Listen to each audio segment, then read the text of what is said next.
The troops of the North Caucasus Front were preparing for a new breakthrough of the Blue Line. The enemy was improving its defensive positions. Tension in the fighting in the air fell. Raids of bombers and attack aircraft, both our and enemy, were episodic. They acted in small groups. Air battles between fighters were rare. The command of the Air Army, using the lull, took measures to make up for the losses suffered. Our division was ordered to pick up flying personnel in the nearest reserve air regiment. However, the young pilots of this unit, who arrived from flying schools, were not yet prepared for flights on new equipment. It was impossible to take such pilots and retrain them in combat conditions. And we did not have time for this. The Air Army Command found another way out to replenish the division at the expense of regiments, leaving for rearmament from Chaika and I-16 airplanes to new high-speed fighters. While the issue of replenishment was solved, our squadron continued to fly to cover the concentration of ground troops.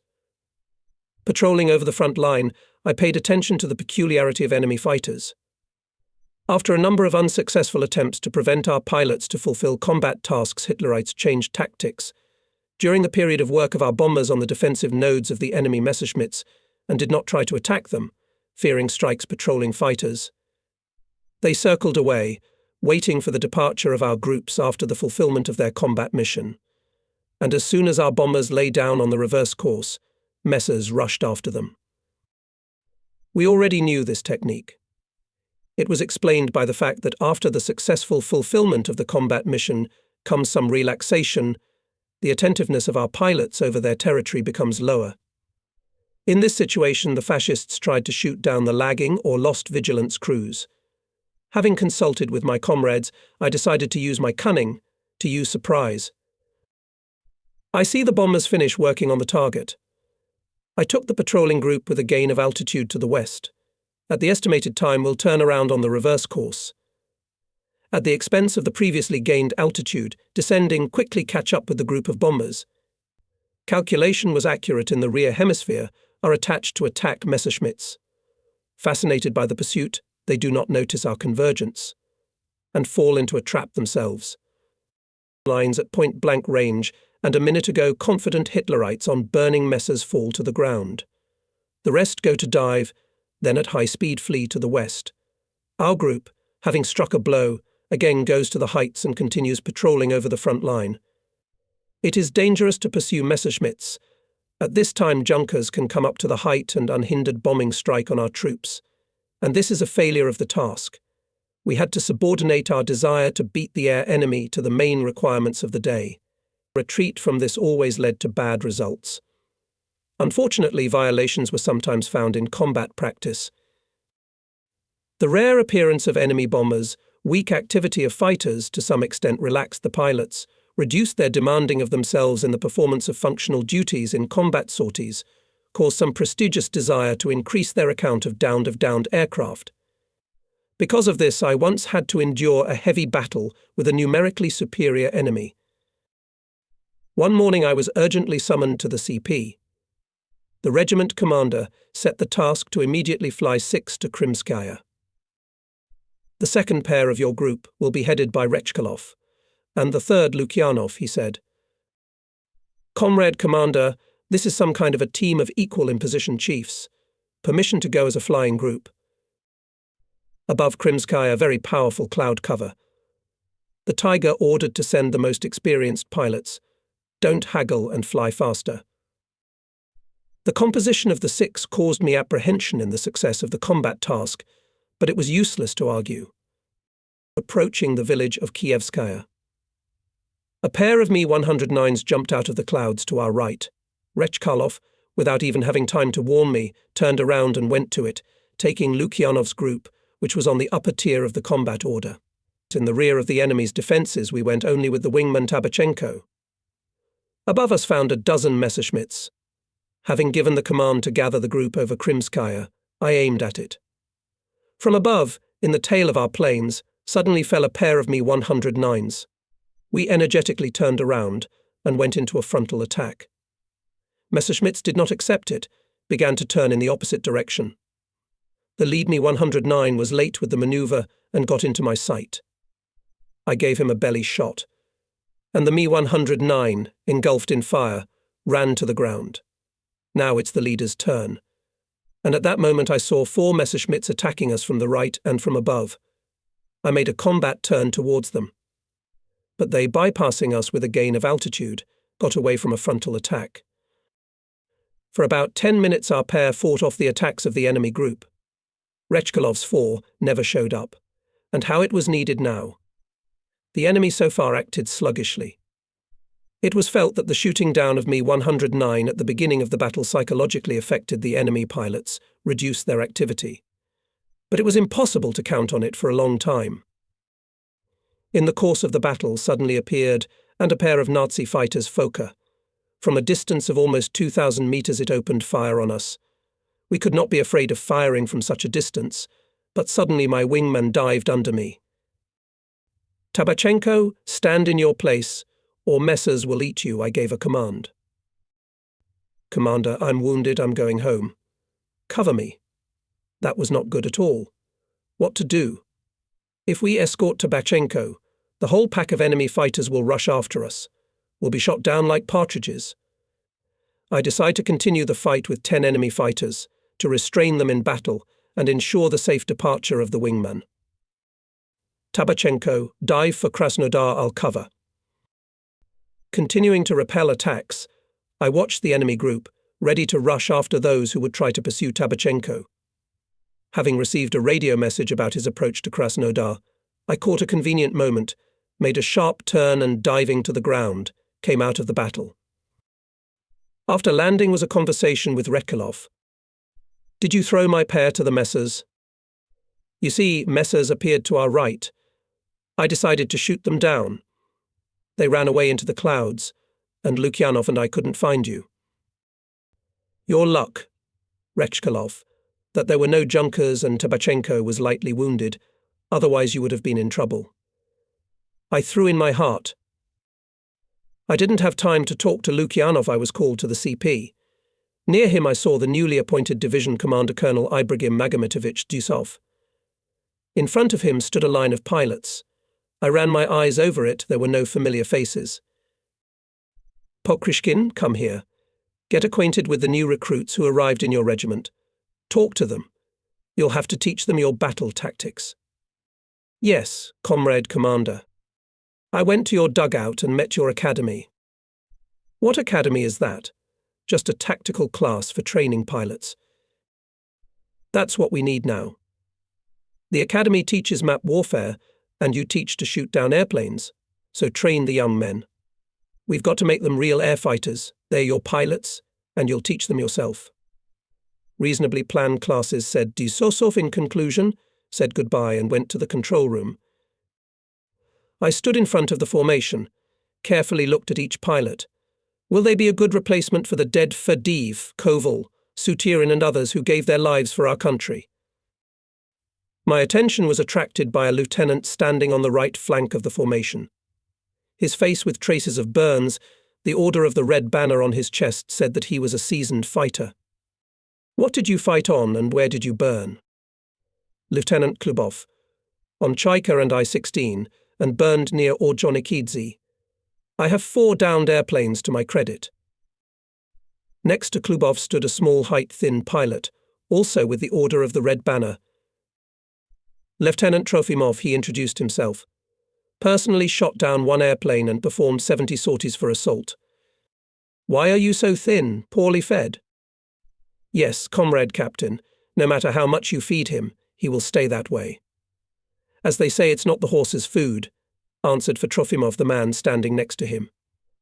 His explanation provoked a friendly laughter. I involuntarily stopped my gaze on him. In a shabby uniform, without insignia, in soldier's boots with winding. A private infantry fighter. "Who are you?" asked the wit. "Soldier Sukhov," he answered cheerfully. "Soldier."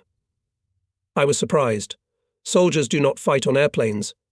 "How did you get into the formation?" From his explanations, it turned out that last year, because of the shortage of airplanes, all their graduation from the aviation school was sent to the cavalry, where he fought in the Kalmyk steppes. He was a machine gunner. Recently, he was transferred to the air regiment. I must not hide. Further acquaintance with the replenishment was disappointing. The vast majority of pilots had little combat experience, and some had none at all. I imagined the responsibility that fell on my shoulders. It was necessary, without stopping combat sorties, to teach the newly arrived pilots to fly the strict, high-speed Cobra, to master the tactics of action, to introduce them into combat. Until all this is not accomplished, you cannot send them on combat missions. During the conversation there was an idea to prepare and create from the replenishment of the permanent 8 for sorties to combat missions. I was tired of failures when driving non-combat groups made up of pilots from different squadrons. Having finished the survey, I briefly explained what topics on theoretical and flight training we will master. Then, with the young replenishment, held the first lesson deputy commander of the regiment on the political part Mapogribnoi. He spoke in detail about the combat path of the unit, the pilots whose merits made the regiment guards, named those who died heroically in battle. He called to support and strengthen the combat traditions, to fight bravely, as befits the guards. While the political officer was conducting the class, I had time to sketch out the questions that should be worked on first. On the tactics of fighter planes will tell you about Alexander Ivanovich Pokrishkin. He has recently been appointed Assistant Regiment Commander for Tactics and Aerial Firing. In these matters he is the main expert in the regiment. With a smile gave me the floor Mikhail Akimovich. So began the forced training of the arrived pilots. Classes on studying the material part of airplanes were replaced by lessons on the theory of piloting, on tactical training. I had to, as they say with a move to develop a program to put into service replenishment, pick up teachers. The study of the aircraft was conducted under the guidance of engineering staff. Flight training, tactical and combat application were entrusted to me. The training was held with great tension, using every free minute from combat sorties. And when we were in the air, the young people mastered the topics on their own. At the first lesson I briefly dwelt on the necessity of formation of high moral and political qualities in pilots' patriotism, love for the motherland, sense of duty, courage and initiative. An air fighter should know well and skillfully use combat equipment, know the habits of the enemy, improve battle tactics. After that I turned to specific issues of combat training. You used to perform tasks mainly on assaulting enemy troops. You operated at low altitude, on slow airplanes Chaika and I-16. You were forced to develop tactics of defensive combat on turns. We covered each other's tails with fire and repulsed attacks of messers. Is that right? Or am I mistaken? That's the way it was. We spun a merry-go-round and shot back, was heard in reply. Now we must give up that resolutely. A fighter is a weapon of offence. You have to fight on it actively, boldly, imposing your will on the enemy. If you want to win in battle, the basis of battle tactics must be the formula height-speed maneuver fire. Whoever is above the enemy is the master of the air. Height is speed, speed is height. In other words, maneuver from altitude gives speed, and speed allows vigorously gain altitude. A high-speed vertical maneuver provides suddenness of impact, creates large angular displacements. The most advantageous vertical maneuver is the Falcon Strike, sudden, fast, accurate. Modern combat is vertical maneuver combat. What is fire according to this formula? How do you understand it? Target fire at close range. That's how I understand it, Klubov said. Basically correct. To destroy an enemy airplane, fire must be conducted from all weapons, at close range, at point-blank range, at vital parts of the airplane. On the second day, in the morning, having flown in from patrolling over the front line, I began to check the pilots of the replenishment of piloting techniques. I took them out on a UT-4 training airplane. During the day, with breaks for combat sorties, I checked all pilots. The results were not encouraging. Almost half of them flew only satisfactorily and required prolonged training. Especially badly performed the flight of a young pilot, Vyacheslav Berezkin. He arrived in the combat unit after 9 months of training at the aviation school. After landing, asked him, "What were you jerking the airplane like that? No coordination of movement of the rudders." "Forgive me, comrade captain. The old pilots of the regiment told me that you like sharp aerobatics, so I did my best." "My dear, To pilot an airplane vigorously, you must develop a sense of precise coordination. And for that you have to fly a lot. After the test, I divided the replenishment into two streams. The pilots who showed good results included in the first and began to intensively prepare them for combat operations in the upcoming offensive of our front, with the second required time for additional training. Such a system of work with the replenishment in the future justified itself. Having finished training with the pilots of the first group, I started to introduce them into combat, or, as the pilots of the regiment said, to natasking. In the first such combat sortie, he took a very capable pilot, N. Chistov, as his wingman. A. Klubov was assigned to lead the second, middle pair in the combat order of the flight deck. His wingman was V. Jadev, and the top pair was led by the commander of the link A. Fedorov. Just approached the patrol area, immediately met a pair of fighters of the neighbouring regiment. They were chasing a single Me-109. I realised that this Messerschmitt plays the role of a planted duck, and the main group is probably at altitude. It is ready to rush to those who took the bait. However, the appearance of our six confused the cards to the enemy. Apparently the enemy pilots were afraid to go down. Me-109, leaving the pursuing pair, ran into our group. When he saw the danger, he tried to turn aside, but he was too late. On the turn, my turn sent him to the ground. He fell on the outskirts of the village of Kievskaya. A group of Messerschmitts above apparently tried to pay for the downed Me-109. It attacked my pair, but we were on guard. Having met a decisive repulse, the Messerschmitts stopped their attacks and went westward. In the course of the battle, Klubov and his partner rushed after the departing single Me-109 and broke away from us. Not finding the group, Klubov and Zherdev made the right decision to go home. After returning from the mission, I gathered the pilots of the replenishment, conducted a brief debriefing. I also dwelled on Klubov's mistake. It could lead to a meeting with a large group of enemy fighters. This breakaway weakened our group, whose main task was to intercept the bombers. Unfortunately, the same mistake was soon made by Nikolai Iskrin, an experienced pilot and commander of the wing. This led to a serious injury. At the end of May, the German command to strengthen its aviation in the Kuban, which suffered heavy losses in previous battles, transferred from near Kharkov to the Taman Peninsula a new fighter squadron. As it turned out later, during the interrogation of prisoners, it was assigned the task of hitting the airfields of our fighters to inflict losses on the units and psychologically suppress the Soviet pilots. Suddenly, early in the morning, an 8 Me-109s launched an attack on our airfield. It looked like the enemy pilots were wary of our anti-aircraft guns, although there were none on the airfield. Messerschmitts bombarded the airfield from a great height. They were firing untargeted.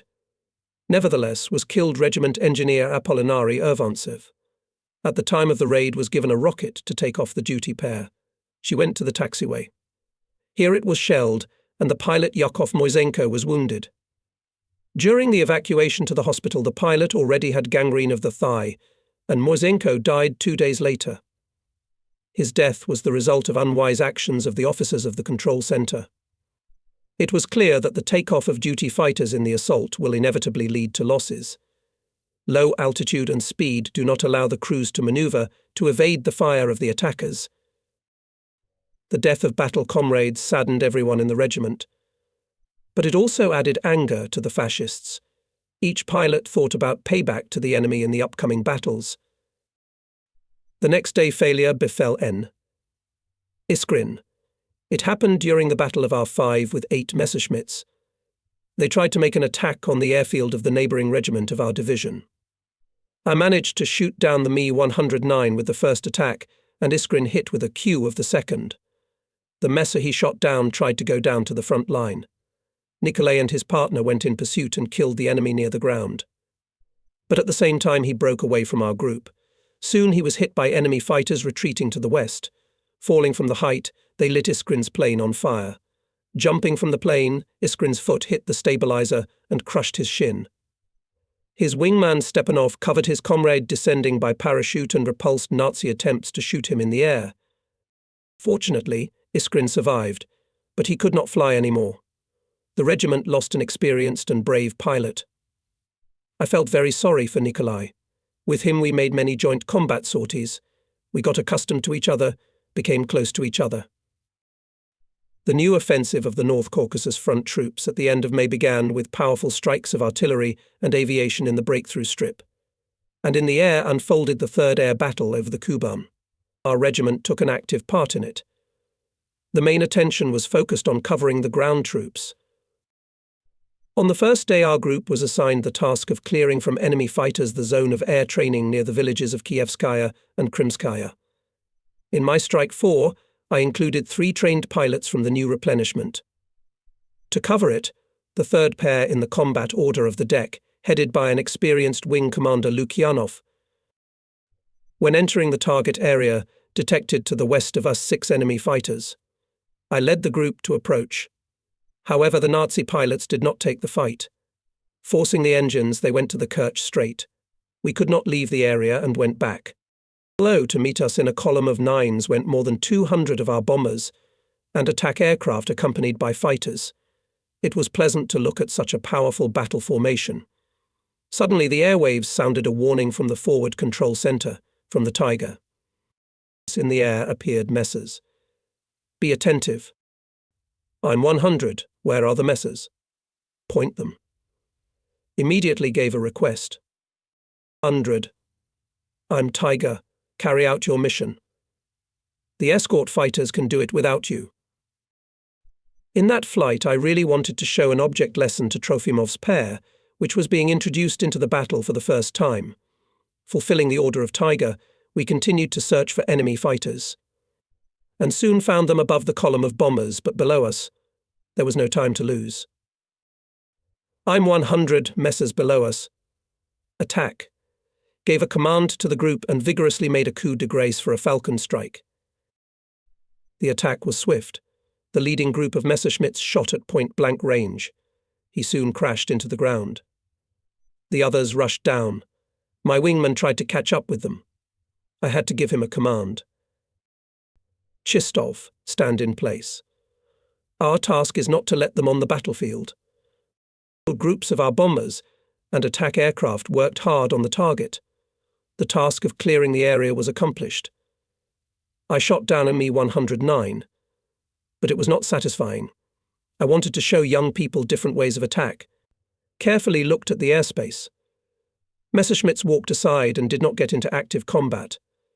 Apparently, I decided they will try to attack when the bombers retreat home. Let's try to outsmart the enemy. I'm turning west and gaining altitude. It's time to make a U-turn. We're going down at high speed to catch up with the column of our planes. My assumption was justified. 4 main 109s were approaching. At 12, below 20 degrees messers. Attack. I give the command and go to the leader. Having found our group, the pilot Messerschmitter steeply turns to the left. Great speed does not allow me to fit him in the scope. Then I throw the plane into a U-turn on the right wingman of the Mi-109. But instead of diving under me, he turns away to the right, and as if frozen in the sight.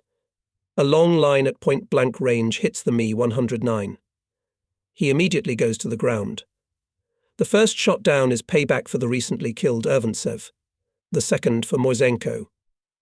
Trofimov and Lukyanov rushed after the fleeing pair. We covered them. Trofimov caught up and shot down the leading Mi-109, which escaped my attack. We returned to the airfield.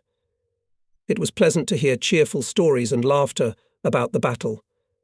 The joy of victory in the first flight is the beginning of psychological formation of future fighters.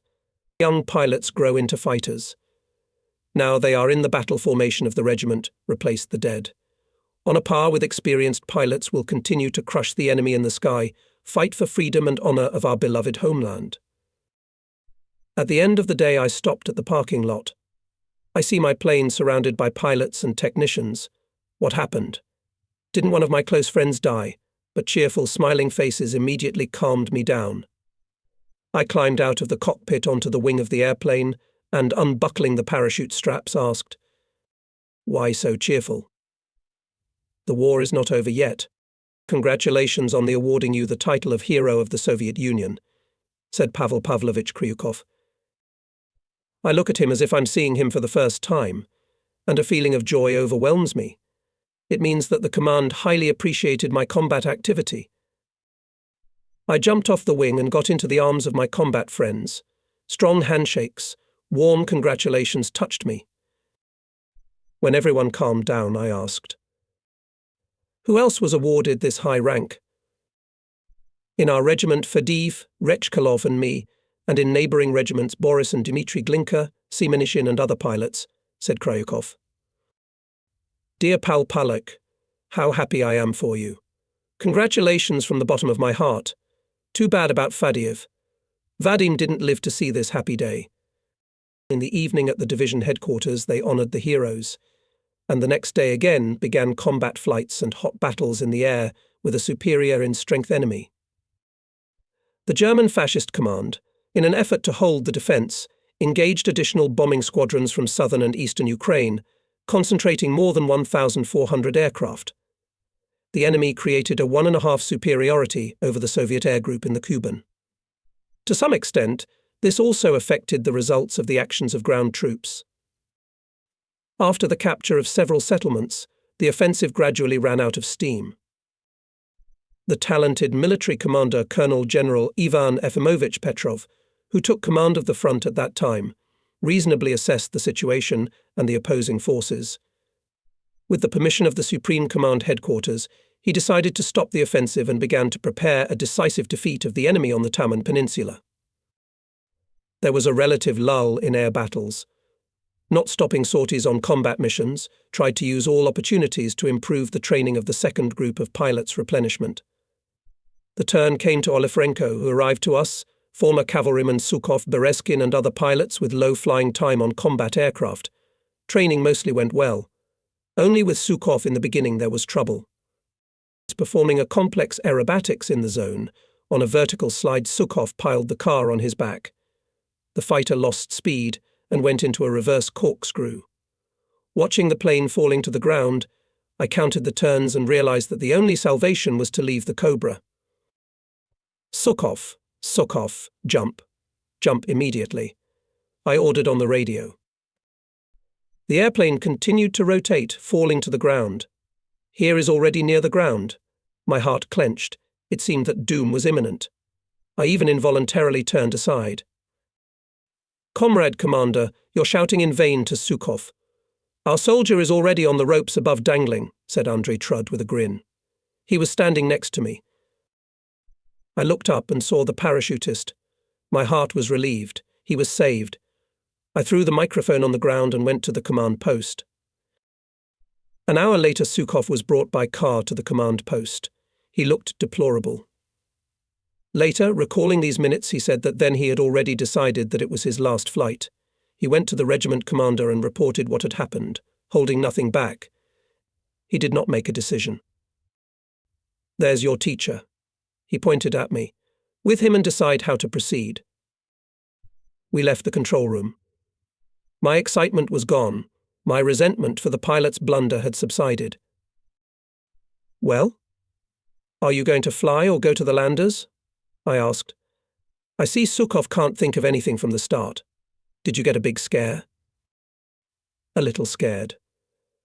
But I want to fly." There was a glow of confidence on his face. Flying is not like riding a camel with a machine gun. When piloting an airplane, you have to feel it with your whole body, even with your soft spot. By the sound of the engine, the noise of the flowing air, by the tension of the control rudders, you can feel the speed without looking at the instruments. Go rest. Get ready, tomorrow we'll fly on a UT-4 twin. I believed that Sukhov would make a good fighter. It was only necessary to overcome the gap in flights caused by being in the cavalry. And indeed he got on his feet. He mastered the machine, its combat application. However, in the first combat flight he also had a mishap.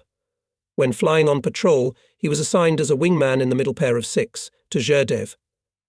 During high-speed pendulum descent from Novorossiysk along the front line, I saw a group of Mi-109s ahead, below us. The fighters were sneaking towards Krimskaya. Apparently they were going to catch us there. I give the command. I'm 112 below 15 messes. Attack. Zherdev, cover. At speed, I go into the tail of the leading upper pair and open fire. Messerschmitt, stitched through the queue, turns over on his back. Without letting him out of the sight, unnoticeably for myself, I also turn over on his back, and the second queue to finish it. I turn the plane to a normal position, and in my field of view there is a pair of Zherdevs.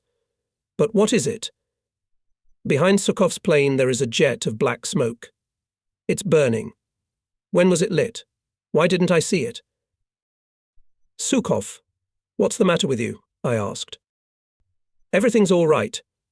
I mixed up the engine sectors. The excitement subsided, but the time to chase the enemy group was lost. Later we found out how everything happened. Worried, Sukhov gave forward sector of altitude corrector instead of throttle. The engine, of course, malfunctioned, throwing out unburned mixture. I did not scold him for this. Everything happens in the first combat flight. He would think more, train. By the end of June 1943, all young pilots were well prepared and put into the first fights. Only Berezkin I protected, trained in training flights, and did not let him on combat missions. He was the weakest in preliminary training among the replenishment. I thought that it was necessary to give him more flights to make him feel more confident in combat. In the middle of June, there was a significant and joyful event for us. Our division was awarded the Guards rank. Our 45th Fighter Regiment also received the rank of Guards. The high evaluation pleased us, caused even greater desire to justify it in the battles. However, there were also sorrows. Valentin Stepanov, an experienced pilot of the regiment, crashed. Coming in for landing on a damaged airplane, he went into a corkscrew on the fourth turn and died. I also had personal experiences. In Krasnodar, during the trial of traitors to the motherland, where I was present at the invitation of the local authorities, a sergeant infantryman came up to me and said, "As I was told, you are Pokrishkin." "Yes, I'm listening to you." "Do you know anything about the fate of your brother Peter?" "No. My mother has already asked me in many letters to inform about him, but I know nothing." I went to the place where he probably died, and the sergeant told me about my brother's last days. Their unit fought on the Kalian Isthmus and, retreating, came to the shore of Lake Ladoga. When rafts were built for crossing the lake, the division commander suggested that those who would remain to cover the crossing units from the advancing enemy should leave the line. My brother, Sergeant Pyotr Pokrishkin, went out first. Next to him 17 more fighters. They were given all the remaining ammunition and grenades. The rafts set sail. The soldiers rowed as hard as they could. And from behind for a long time were heard shots and explosions of grenades. Then there was silence. That's how my brother, the strongest and toughest in the family, died. Bogotarsky height, desperate he could not do otherwise. Peter went to his death for the sake of his comrades. I didn't write to my mother about it. Let him be alive for her for the time being. And we must pay the enemy in full for the dead heroes, for the tears of mothers. During this period, the Battle of Kursk began. We knew that one of the biggest battles of the whole war was fought there. We rejoiced at the successes of our aviation and envied those who in fierce air battles burned fascist air squadrons. The pilots were worried that they were on the sidelines of this battle and looked forward to the relocation of our division to Ukraine. But it was reassuring that our Cuban combat experience is used by aviation over the Kursk Bulge. The day came when, to our joy, the command to relocate to the southern front was received. We realized that we would take part in the breakthrough of enemy defenses on the Mayas River and in the liberation of Donbass. My group was the first to fly out. In the 8 all pilots, except me, were from the young replenishment. My wingman was Georgy Golyubov, the second pair in the link led Zhiedev, and the second link Klubov. On this composition I pinned great hopes in the upcoming battles. Ahead showed Rostov. Goodbye, Kuban. Over your land had to spend a lot of heavy fighting. Our battle friends died here. Kuban brought glory to the regiments of our division. In the battles over this land, many of my tactical plans were confirmed. The pilots of the regiment have mastered a new perfect tactics, and we use it in the battles for Ukraine. The slag heaps of Donbass appeared ahead. It's been a year since I last saw them. Now the triangular silhouettes in the distance cheered me. Retreating, believed and promised that we would come back here. And here we are again. Steering after landing at the airfield Lyubomoy and watching the landing of the planes of my group, I did not see on them suspended tanks for spare fuel, and there was my instruction to fly with them. I gathered the pilots of the 8. Why are there no tanks on the airplanes? They dropped them on the route after the fuel was used up. Why do we need them? And how are you going to catch enemy planes when they cut off Crimea? You won't have enough fuel to hunt them down without hanging tanks. And fascist airplanes will fly quietly along the routes over the Black Sea. Oh, you! Thinking only about today, without looking ahead. Comrade Major, we have enough war over land. Zherdev is shaking when he flies over the sea. Klubov grinned. He can't swim. Of the 2 regiments, only I and my wingman Georgy Golyubov flew with tanks. By evening it was reported that our main task will be to cover the concentration of troops of the southern front north of Taganrog. In these days the situation was relatively calm, was preparing for an offensive operation. The enemy, having suffered defeat at Oral and Belgorod, was feverishly concentrating tank and infantry divisions to transfer them to the Kharkov area. Our regiment was assigned the task of escorting bombers that were striking at troop concentrations at Ilovaisk, Kartsiske, Gorlovka. The next morning 2 9P2s appeared over our airfield. The 6 of Klubov took off to escort them.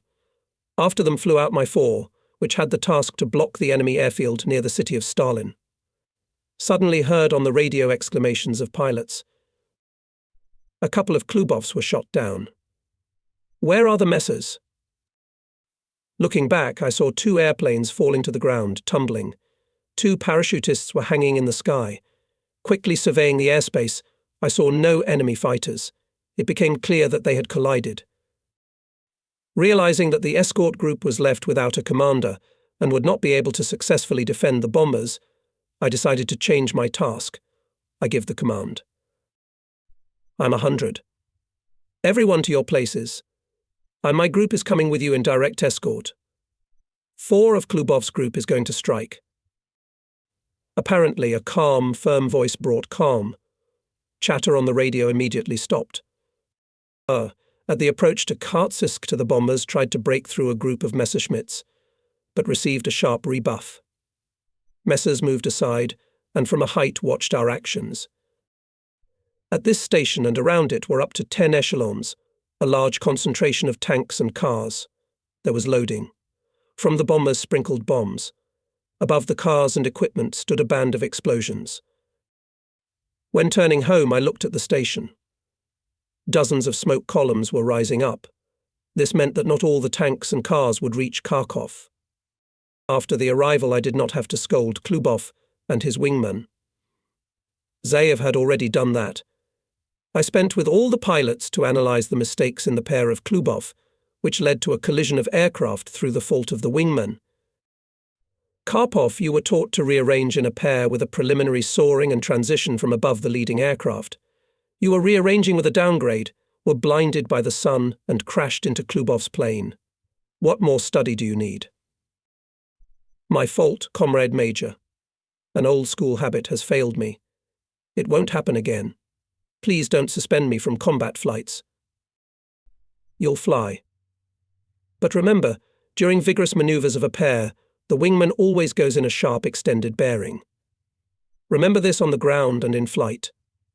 Bombers' strikes on loading stations, fighters' assaults on ferry routes considerably disturbed the enemy divisions. Further, they were passed on, like a baton, to the neighbouring southwestern front. There they were handled by the aviation of the 17th Air Army. The enemy units and formations arrived at the destination significantly weakened. This was our help to the ground troops advancing west of Kharkov. Having fulfilled this important combat task, the regiment switched to cover the front line. There, from the first combat day, successfully operated the 100th Regiment. Its pilots had already shot down enemy airplanes. But meetings and battles in the air were rare. The enemy was not active. In this relatively calm environment, Squadron Commander Rekolov released in the first combat sortie Berezkin. He went as wingman to the commander of Tsvetkov. The pair flew out for reconnaissance. Having accomplished the task, on the way back they met over the frontline scout plane Focke-Wulf 189, covered by 4 Messerschmitts. Tsvetkov decided to attack the fighters, and Berezkin ordered to attack the frame. The young pilot acted bravely, but hurriedly opening fire at long range. Rama, maneuvering, slipped out of the sight. Berezkin was wounded in the arm and leg by the gunner's fire. In an effort not to let go of the enemy scout, the Soviet pilot hit the wing of his plane on the tail part of the frame, and it, falling, fell to pieces. Vyakoslav's damaged machine also began to fall.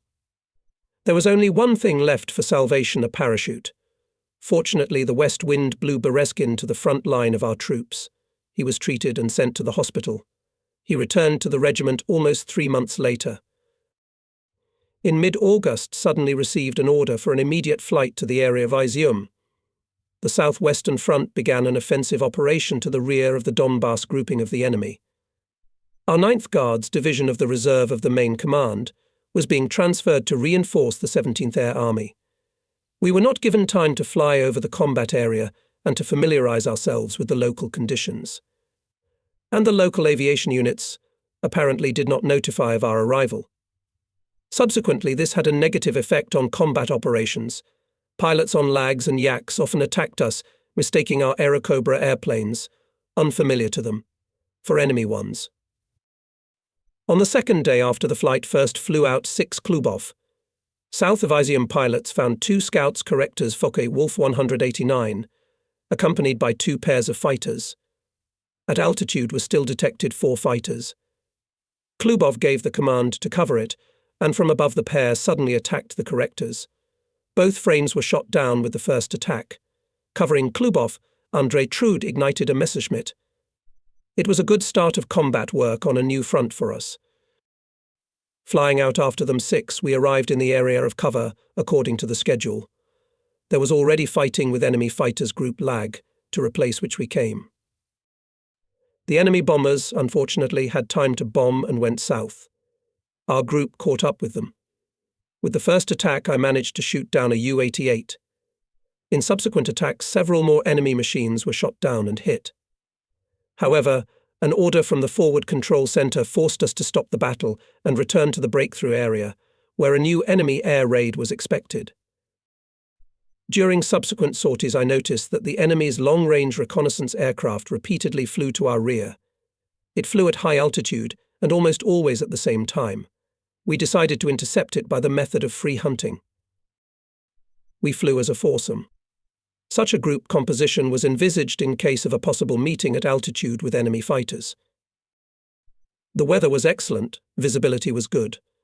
When crossing the front line, I found below us 4 Fokkers. They were chasing the Lag, going towards the sun. I gave a command to attack and dropped my plane into a dive. At that time, apparently mistaken for the enemy, my pair was attacked by La-5s and foiled our plan. Fokkers, using the hiccup, managed to escape. Having broken away from the Lavochkins, with gaining altitude, we went to the rear of the enemy defense. The scout was seen above us at 2,000 meters. 100th. There is a higher plane ahead. Reported Viktor Zerdev, the leader of the second pair. I see. We're gaining altitude. Don't turn around. Let him pass to our side of the front. I realized that by turning on him from below we would scare the enemy pilot, make him change course. And then we'd have to chase him over enemy territory. And that's not favorable. Having let the U-88 pass over us, after some time the group turned around and with a gain of altitude went in pursuit. After the flight, the front line caught up with the scout at an altitude of more than 8,000 meters. He, confident of impunity, flew carelessly. At a short distance, I put him in my sight. I give a line to the shooters. U-88 turns steeply to the right, tends to go south. The second long queue hit the left engine and the center wing, where the fuel tanks are located. Piling on the turn, the burning scout finished its last flight. On this day, young pilots also opened a personal account. and in the evening solemnly celebrated our glorious holiday aviation day. In the morning it became known about the offensive on the Mias River. Our division was ordered to return to the southern front. The new relocation did not upset me. On the Mias in the south of Ukraine, I was familiar with the terrain and airfields. I wanted to fly the old routes. After all, retreating, we believed in our return.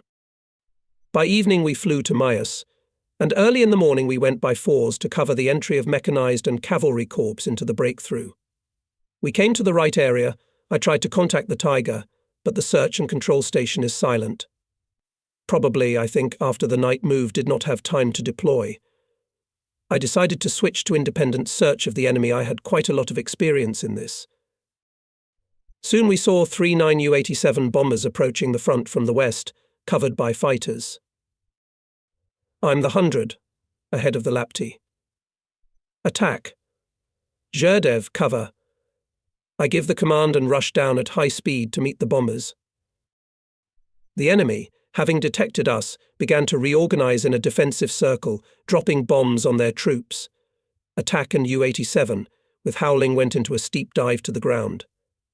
A slide and a second attack. A line hits the back of the nearest U-87.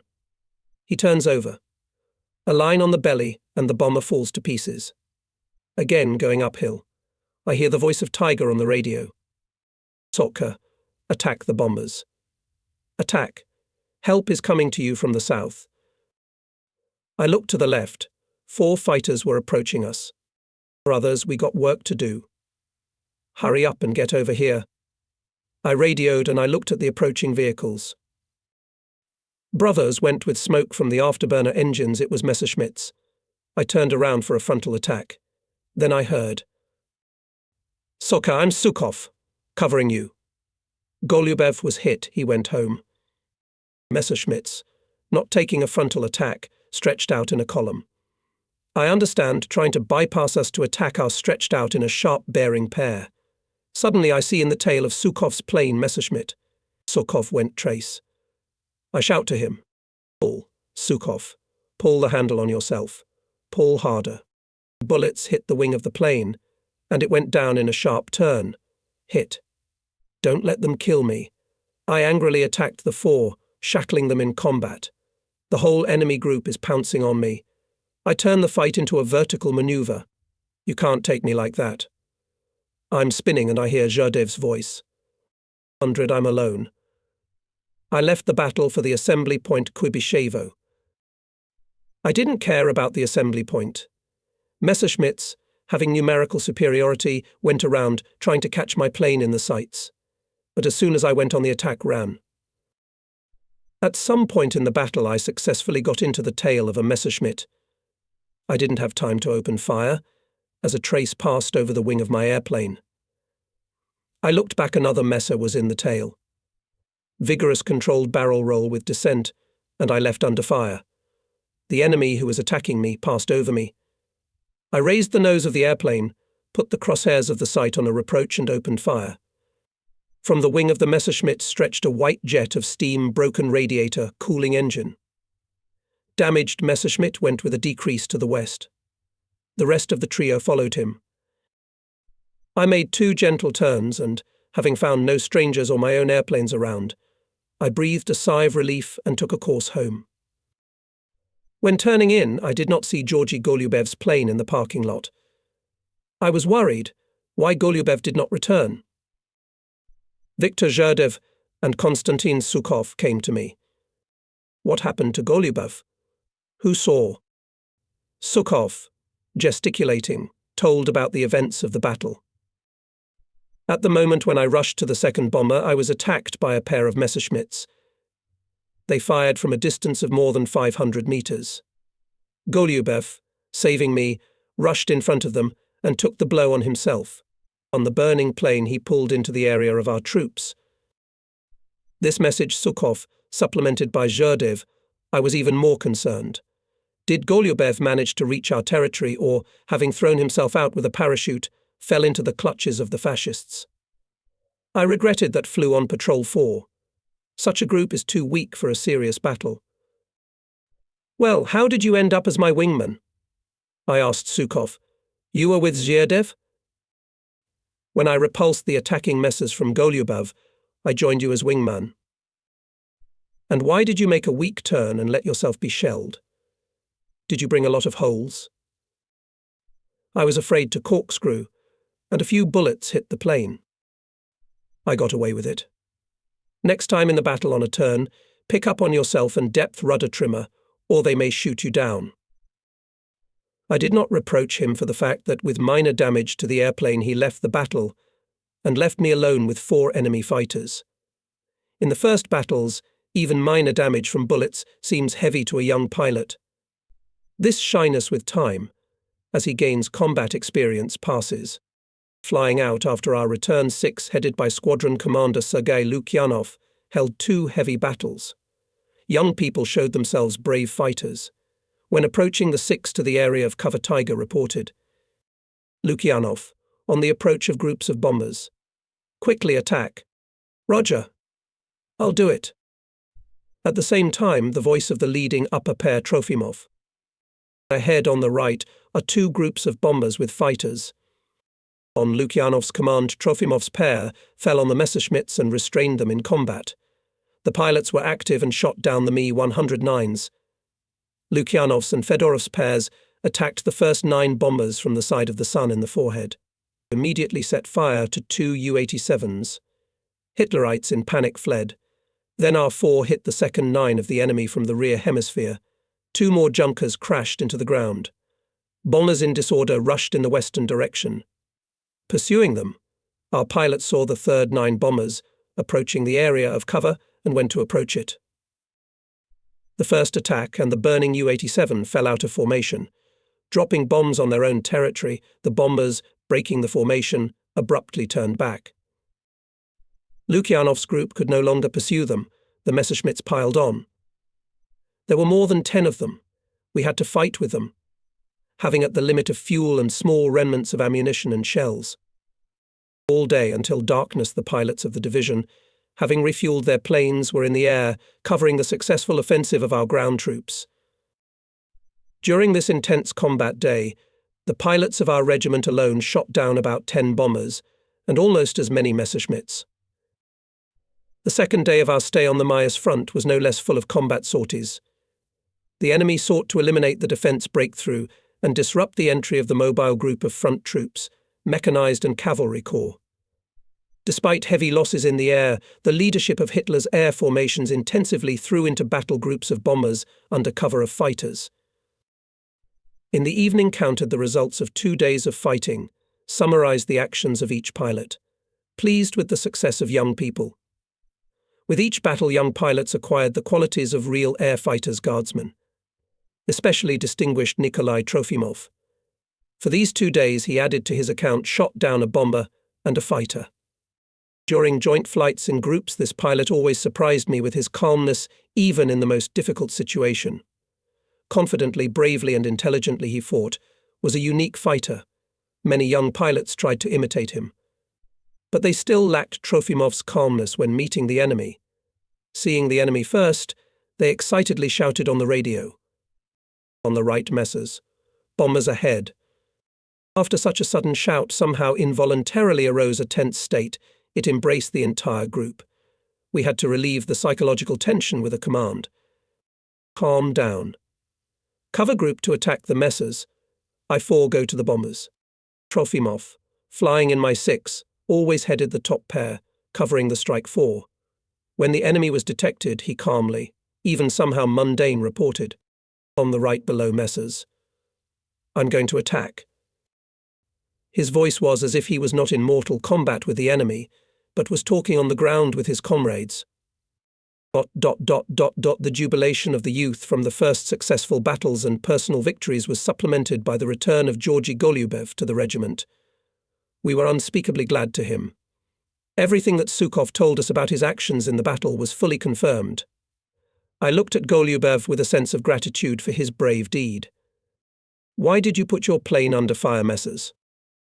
I had no other way out to save the commander. I realized that the main task of the wingman to cover the leader in battle. Thank you for this feat, I thought. Take a new airplane, George, and tomorrow, in the afternoon, again go with us into battle, if you feel ready to fly. Young men were growing up, gaining combat experience. To the boundless courage was added skill. Experienced pilots tried to teach the young, protected them in hot fights. Special attention had to pay to those who performed the first combat sorties, acted so far uncertain and tense. Such pilots included Ivan Olafrenko, who had finished retraining from U-2 to fighter. In his first battle in the group, he could not shoot down a Fokker. The enemy fighter escaped from the battle. Getting out of the airplane after turning into the parking lot, Olafrenko angrily tore off his helmet from his head, threw it on the grass, sorrowfully leaned on the wing of the airplane. I approached him. "What's wrong with you, Olafrenko? Why are you so upset?" "I'm no good as a fighter, Comrade Major. I've shot all my ammunition, but I haven't shot down the fascist bastard." "Have you figured out the reason?" "I did everything right, but I missed the Fokker." He waved his hand away. "It's impossible to fight seemingly correctly. From what distance did you shoot?" "As you taught me, at close range." "It might have seemed so. In the first battles, pilots are always in a hurry and shoot from a long range. That must be a mistake. Next time, take your time and come closer, 100 meters. Then shoot." "I'll keep that in mind, Comrade Major." Even I, an experienced pilot, having caught an enemy plane in the sight, feel my hand reaching for the trigger, but my consciousness tells me that it's too early. I should come closer. If you give in to the feeling of your hand, the trace will pass the target, or there will be few hits. The main thing is to have stamina in shooting. Don't worry. There will be many more fights. Such conversations with young pilots immediately after the battle at the airplanes help them to understand their mistakes, to gain confidence in themselves. Soon Olafrenko began his account of downed airplanes. And later, for skillful actions in battles, for high organizational skills, was appointed commander of the link. The enemy's defense is broken through. Our troops rushed to the deep rear of the enemy, smashing his reserves. Mechkorps kept the direction on Stalin, and cavalry bypassing Taganrog grouping of Hitlerites. The German fascist command, trying to prevent the impending encirclement of troops in the vicinity of Taganrog, engaged against the cavalry corps, the main forces of its aviation from the Crimea. The open steppe terrain, only in some places cut through by wooded areas, did not allow the cavalry to hide from aerial observation. The enemy bombers directed their strikes against them. Fierce battles broke out in the air. We met with old acquaintances on the Taman Peninsula who were well beaten still over the Blue Line. We did not forget to send us to the area of the city of Stalino. Here, too, there were persistent battles. Once, having fulfilled a combat mission and having fought a heavy battle with a large group of U-87s and Heinkel's 111s, I saw a group of pilots and technicians at the place where my plane was parked. For what reason? I thought as I landed. We conducted the battle as a battle. Young pilots distinguished themselves in it, shooting down 3 bombers and 1 fighter. Their successful actions are no longer news. At the parking lot, I was surrounded by my comrades in arms and began to congratulate me with unexpected pleasant news, the awarding of the title of twice Hero of the Soviet Union to me and Dmitry Glinka. I could not believe it. It had been only 3 months since I became a hero. And here I was already twice.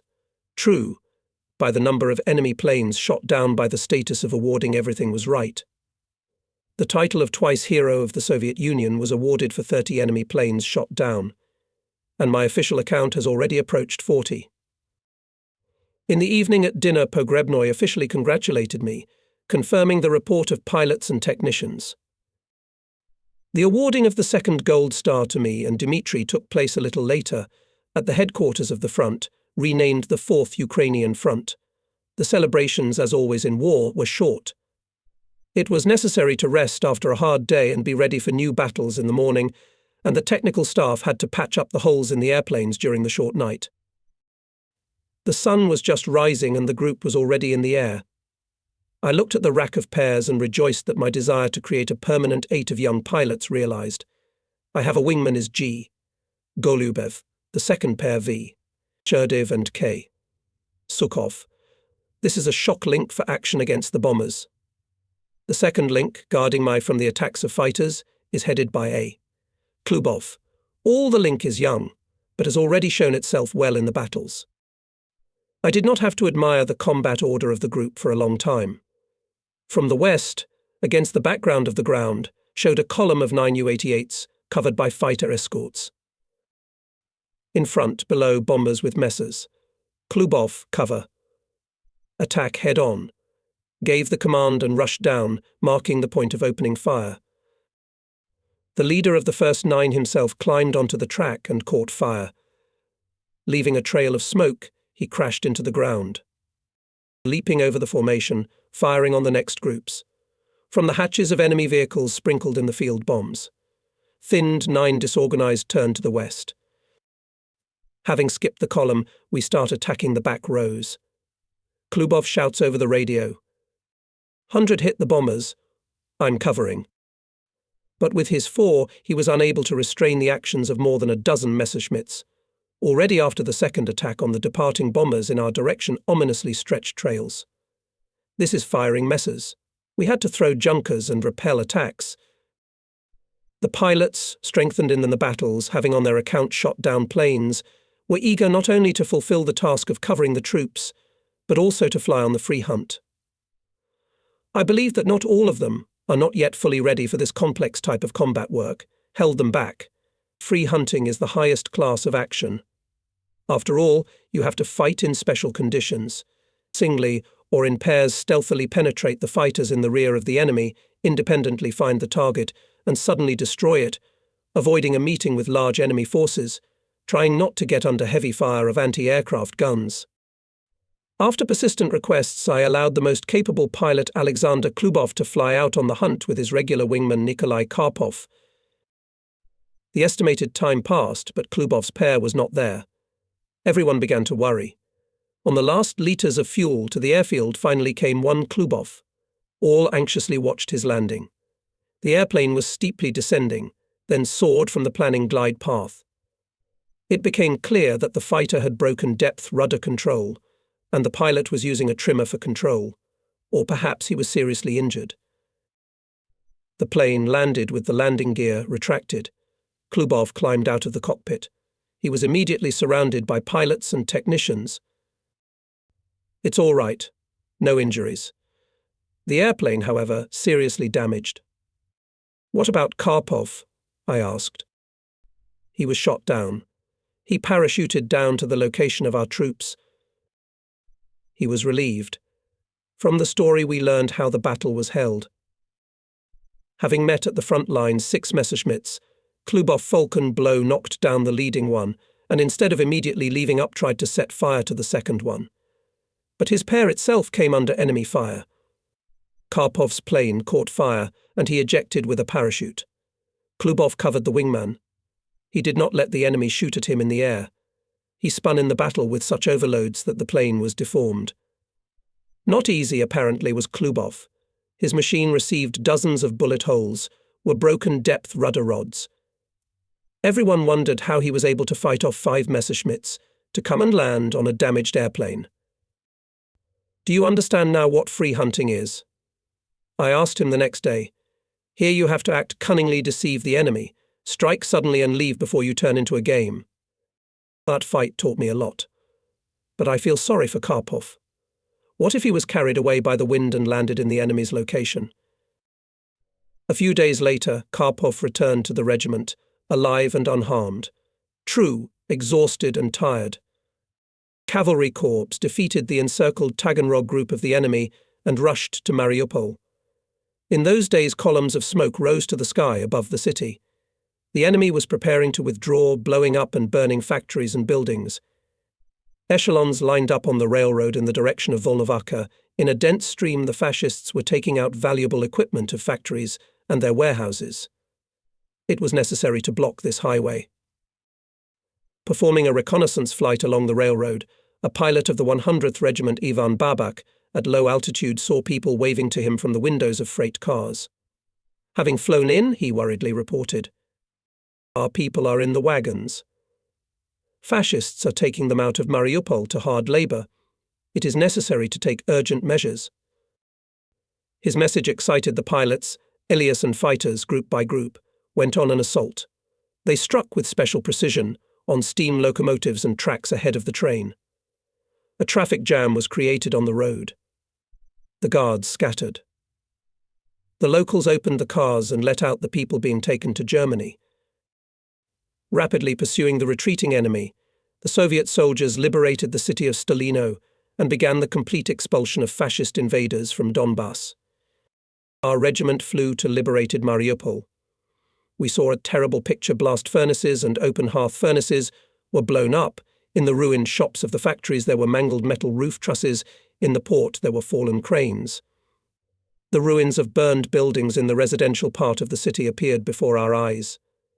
The fascists, these barbarians of the 20th century, fulfilling the orders of the mad Führer, left scorched earth and ruins behind them.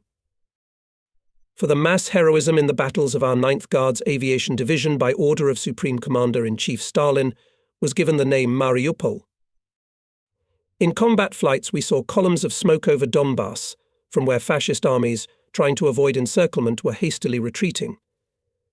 Hitlerites were blowing up and burning mines, factory buildings and towns. The enemy sought to hide on the previously prepared line of defence along the Dnieper and Molochnaya. In the morning, to cover the troops, leaves the 1st Squadron. At the approach to the front line we hear the voice of Tiger targeting the appropriate groups of enemy bombers. The pilots themselves have already seen 9 Junkers and Heinkels, quickly made a manoeuvre to occupy the initial position and successive attacks pairs. While there were late Messerschmitt's escort, several bombers streaked the sky with smoke and flame tails and crashed into the ground. The rest, dropping untargeted bombs, tried to get away from our fighters. The fight was over, and the group of Cobras, having suffered no losses, went to Mariupol. The pilots are satisfied. Tiger confirmed 7 enemy planes were shot down. We were replaced by Lukyanov's 2nd Squadron on patrol. She also conducted a heavy but successful battle. Then Eremen's group entered the fray. The first day of sorties ended without losses. During the day, Klubov shot down 3 planes, 2 victories each. Zerdov and Chistov, 6 pilots shot down 1 plane each. In the evening we learned that the neighbouring regiments fought great in these battles. But unfortunately there was not without losses. Such an experienced pilot as Boris Glinka was wounded.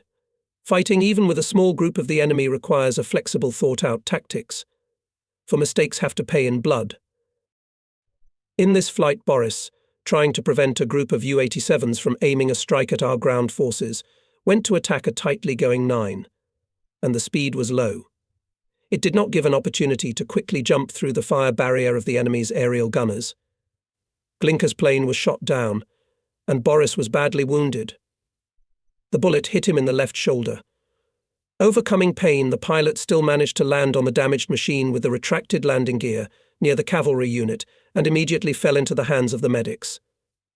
His group pounced on the enemy 9 and cracked it open. The next day Boris was taken to the Mariupol hospital. The orderly, at Glinka's request, drove to the airfield. The pilots surrounded the car, sympathized with the wounded comrade. Greeting him, I asked, "How are you, Boris?" "Nothing, Sasha. When I'm cured, I'll pay off the Krots." "How did it all happen?" "I attacked without speed through a barrage of riflemen. I was in a hurry to disrupt the bombing," Boris answered embarrassedly and asked the nurse to go. Obviously, he felt bad. An experienced air fighter, and got into such a trap, because the air gunners of the enemy group release in a second up to 100 bullets on the attacking fighter. Here, if you dare to go to storm the air fortress, you need only the utmost speed. The tasks of the regiment increased. We were instructed to cover the landing crafts of the Azov military flotilla at sea, crossing and landing on land. We knew that the maritime paratroopers are going to intercept the enemy's retreat along the coast between Mariupol and Osipenko. We did our best to help the sailors. Patrolling over the caravan of ships, the pilots of the unit vigilantly monitored the air. When the situation was calm, I sometimes descended to take a closer look at the covered, as well as to inspire confidence in the paratroopers in their safety. From 200 to 300 meters, we could clearly see hundreds of people, guns and vehicles. We realized that it was worth to miss the appearance of bombers, and all this can go to the bottom of the Sea of Azov. That's why they were especially attentive, and did not allow the air enemy to the caravan of ships. And the flight over the sea, a complicated matter, for some pilots unaccustomed. Sherdev grumbled more than once, causing ridicule from friends. "Comrade Major, do not go far out to sea. Do not go so low. Do what you want with me, but I am afraid of water." Growing up in the mountains of the Caucasus, he did not like flying over the sea. But we had to fly. His pair was a part of my permanent unit. We were not limited only to covering the landing force. Sailors were satisfied with our assault actions on retreating enemy columns, which tried to break through the paratroopers' barriers. After another sortie to the landing area, the group of our regiment was returning to the airfield. Suddenly they found an advancing enemy column of vehicles with infantry and artillery. It could cause great damage to the landing force. Immediately went into attack on the ground target. The fighters, having shelled the column, destroyed and dispersed the enemy. Assault actions of fighters on ground targets more than once inflicted great damage to the enemy. Once a couple of scouts of the regiment radioed about a large column leaving Osipenko on the seaside road to Nogaisk. My 8 was just getting ready to take off. We immediately went on an assault. In order to ensure the suddenness of the blow, I led the group over the sea, 15 to 20 kilometers from the coast. I decided to approach the column from the west. Bypassing the sea, we caught it in motion. The enemy did not expect an attack from the west. The group struck the first blow suddenly. The anti-aircraft gunners accompanying the column did not even have time to open fire. I shot at once a passenger car, in which apparently the chiefs were travelling. In subsequent attacks, I set fire to fuel tanks, gasoline tankers and powerful trucks like Skoda with barrels in their bodies. The pilots of the Link hit the cars, shot at Hitler's soldiers. And Klubov's Link suppressed anti-aircraft guns with its fire, and then transferred the fire to the vehicles. Having shot all ammunition, our group took a course home. Dozens of cars were burning on the road, columns of black smoke were rising to the sky. On our return, we met a couple of Cobras. I requested them on the radio and heard Zayev's voice.